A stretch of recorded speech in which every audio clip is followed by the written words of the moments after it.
Hi, it's Paul again. Thanks for joining me for this video. One of the most important purposes of your website is to keep your stakeholders, that is your members, contributors, customers, parents, students, whoever is connected with your organization, informed about the events, opportunities, and happenings of your organization. But that is really challenging these days, isn't it? We're getting thousands of messages every day, from text messages, emails, radio commercials, billboards, phone calls, internet ads. It's overwhelming. Nobody can remember all the messages, right? And another challenge with it is that people use communications tools in different ways. So some people are on email all the time. Some people might only check email once a week, if that. Some people are texting all day. Some people don't have their phones with them all day. Some people are on Facebook. Some people aren't.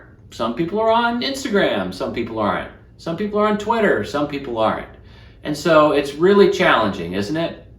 And this is why it's really important when you have the opportunity to create a communication strategy that takes into consideration the tools and the habits of your people. Now, I don't have time to help you develop a communication strategy right now in this lesson. That would be a whole nother course unto itself.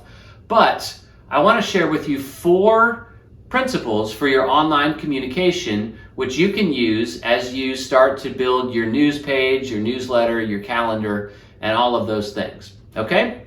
So, principle number 1, make your website the hub of your communications. What I mean by that is all of your other communications can point to your website. Why? Well, your website has certain advantages that over other types of communication. First of all, it's always on. Unlike, say, if you're a church, your Sunday announcements, where if people aren't there for a service, they're going to miss it. Your website is also accessible anywhere. And that is unlike, say, paper announcements or bulletins or newsletters or things like that, which often get lost. Another benefit of your website is that you can format your content however you want. And that's in contrast to social media, which will format your content however it wants. And it'll also filter it out so that most people don't even see it.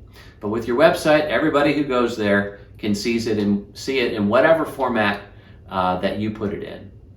Another benefit that your website has is you can include as much content on it as you want.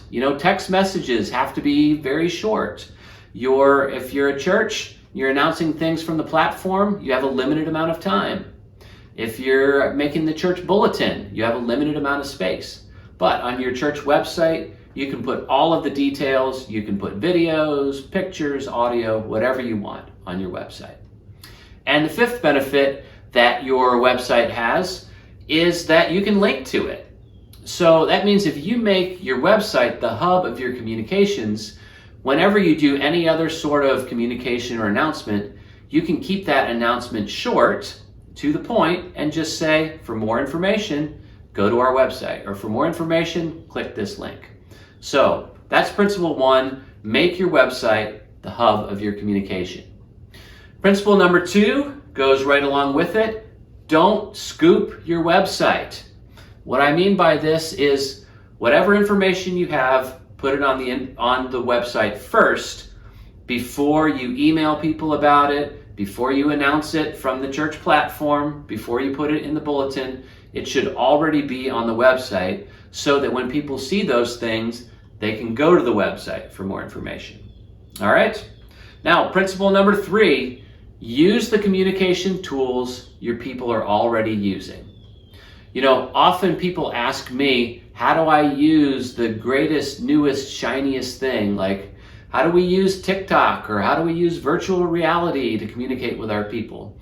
Well, we all have a limited amount of time and a limited amount of resources. And so the question I think is best to start with is, what tools are your people already using?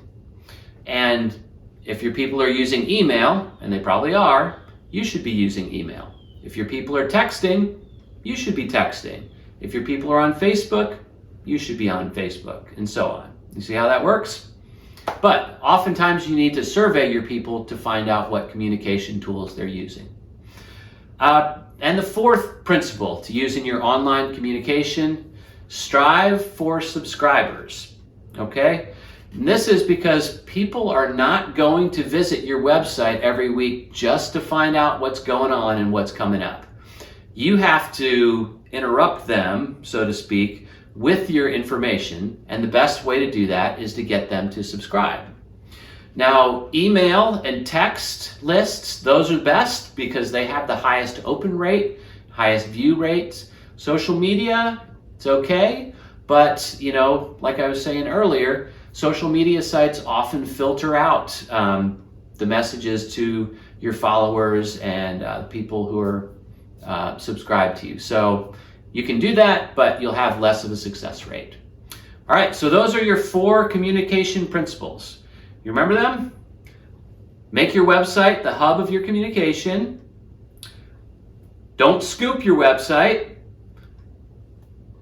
Use the communication tools your people are already using. Yes, I had to check my notes. And number 4, strive for subscribers. So as you go forward, creating your news page, your newsletter, calendar, if those are things you want to do, keep these 4 principles in mind. Thanks for watching. See you in the next lesson.